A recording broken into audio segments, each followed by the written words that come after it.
اچھا لیکن دیکھو ایسے بھی تھے جب انہوں نے بھگوت قبلائی خان نے جب چین کے اوپر قبضہ کیا تو اس نے مطلب کہ 100 خاندان تھا، تو 100 خاندان کے وزیر کو اس نے کہا کہ تو اچھا 100 خاندان تو ختم ہو گیا، اب ہم حکمراں ہیں، تم ہمارے وزیر بن جاؤ۔ تو اس کا جواب تھا کہ میں 2 آقاؤں کے ساتھ وفادار نہیں ہو سکتا۔ تو تیمور اس نے قبلائی خان نے اسے قتل کرا دیا۔ جو دربار کے مورخ ہوتے تھے، اچھا وہ وہی لکھتے تھے جو واقعہ ہوا ہے۔ تو بادشاہ نے کہا کہ بھئی یہ تو میرے خلاف جا رہا ہے۔ اس نے کہا بھئی واقعہ تو ایسے ہی ہوا ہے تو میں ہی لکھوں گا۔ تو اس کو قتل کر دیا، 1 کو مارا، 2 کو مارا۔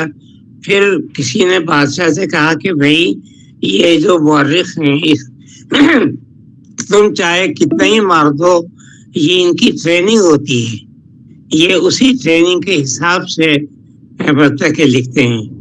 اچھا یہ ہان خاندان جو ہے، ہان خاندان میں مطلب کہ جو ان کا مورخ تھا وہ آخر وقت میں اس نے اپنے بیٹے، اس کا نام تھا سماچین سے کہا کہ میرا آخری وقت ہے، میں تو مر رہا ہوں، لیکن تم ایک وعدہ کرو کہ میرے بعد تم یہ چین کی تاریخ جو میں نے لکھنی شروع کی ہے اسے پورا کرو گے۔ تو اس نے وعدہ کر لیا۔ اچھا اب ہوا یہ کہ ایک دن دربار لگا ہوا تھا اور ہان خاندان کی فوج گئی تھی، یعنی ایک قبیلہ تھا، اس سے جنگ کرنے کے لیے۔ اچھا وہاں پر جنگ کے دوران ہوا یہ کہ ہان کا جو جنرل تھا، چونکہ اس کی فوج کم تھی اور قبیلے کے لوگ زیادہ تھے، لڑنے والے بھی تھے، تو ایسی صورت ہوئی کہ اس کو ہتھیار ڈالنی پڑے۔ اچھا جب یہ خبر آئی تو ظاہر ہے ہان خاندان کے لیے تو یہ بڑی بے عزتی تھی کہ وہ ایک قبیلے کے فوج کے سامنے اس کے جنرل نے ہتھیار ڈال دیے۔ تو سارے درباری کہنے لگے کہ ہماری بے عزتی کی ہوئی ہے، یہ ہے، اس کو سخت سزا ملنی چاہیے۔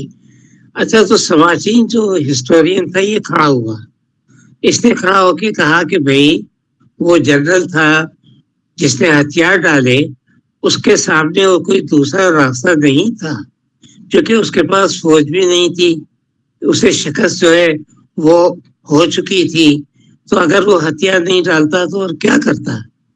یہ اس نے کوئی غداری نہیں کی ہے، بلکہ ایک اصولاً ایک چیز تھی جو اس نے کی ہے۔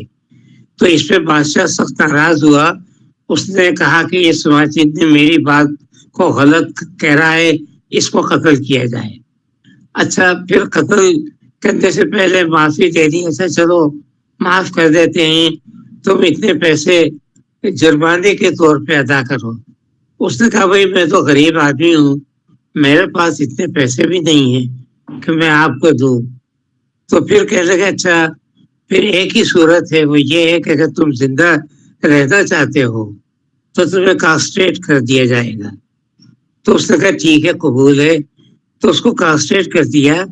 اور اس نے کہا میں نے اس لیے قبول کیا کہ میں نے اپنے باپ سے وعدہ کیا تھا کہ چین کی تاریخ میں مکمل کروں گا۔